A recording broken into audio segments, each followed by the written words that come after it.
नमस्ते। इंटरनेट पर रोज कुछ ना कुछ वायरल होता है ना?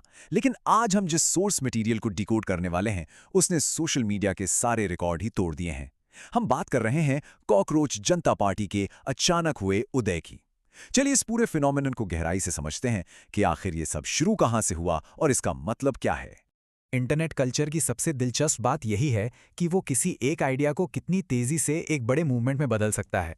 अब जरा इस नंबर पर गौर करते हैं, 1.74 करोड़।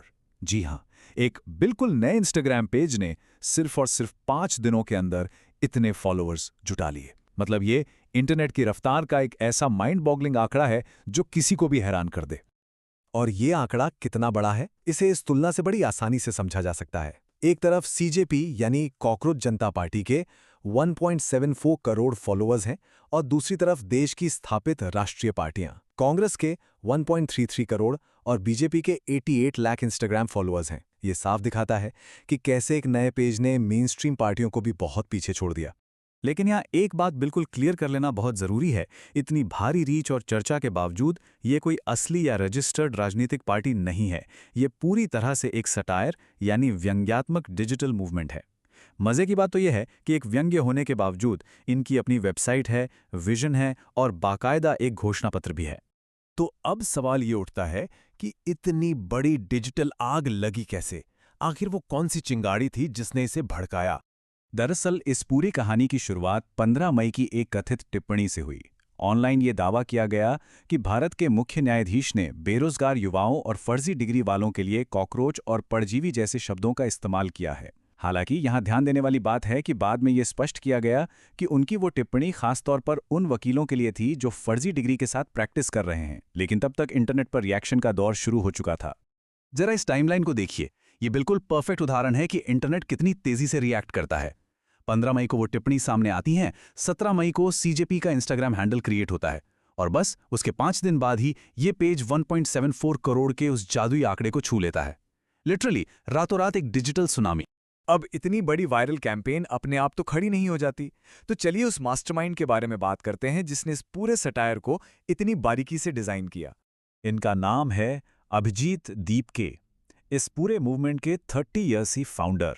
इनका परिवार महाराष्ट्र के छत्रपति संभाजीनगर से है।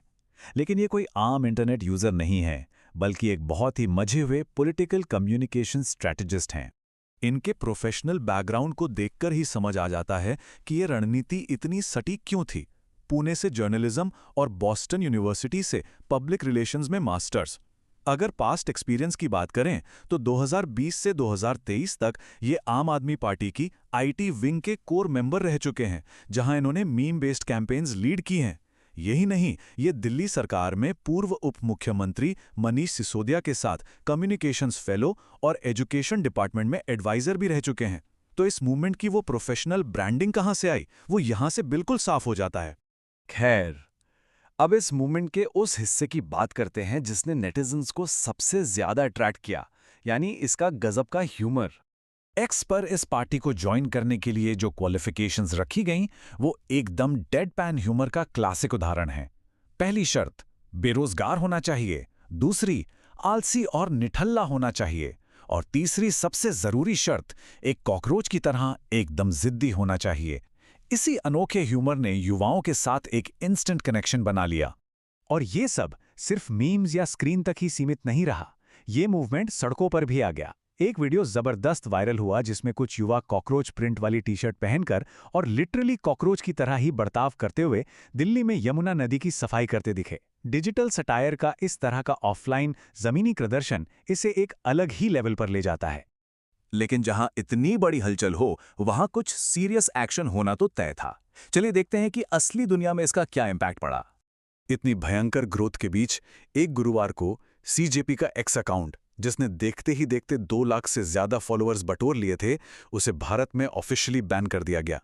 यह दिखाता है कि डिजिटल स्पेस की गतिविधियां कितनी जल्दी रेगुलेटरी रडार में आ जाती हैं। हालांकि इसके बाद जो डिजिटल काउंटर मूव हुआ, वो और भी दिलचस्प था।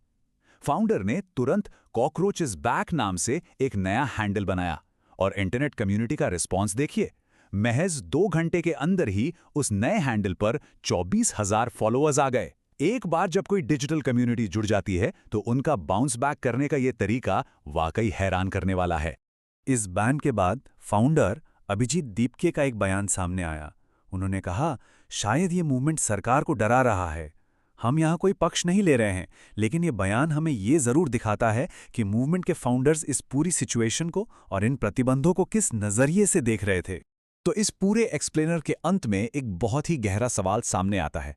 जब युवाओं की फ्रस्ट्रेशन मीम कल्चर के साथ इस तरह मिल जाती है, तो डिजिटल व्यंग्य की असली ताकत क्या हो सकती है?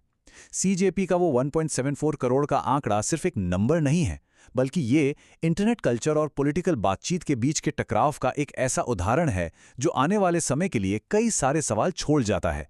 इस एनालिसिस में साथ जुड़ने के लिए बहुत बहुत धन्यवाद।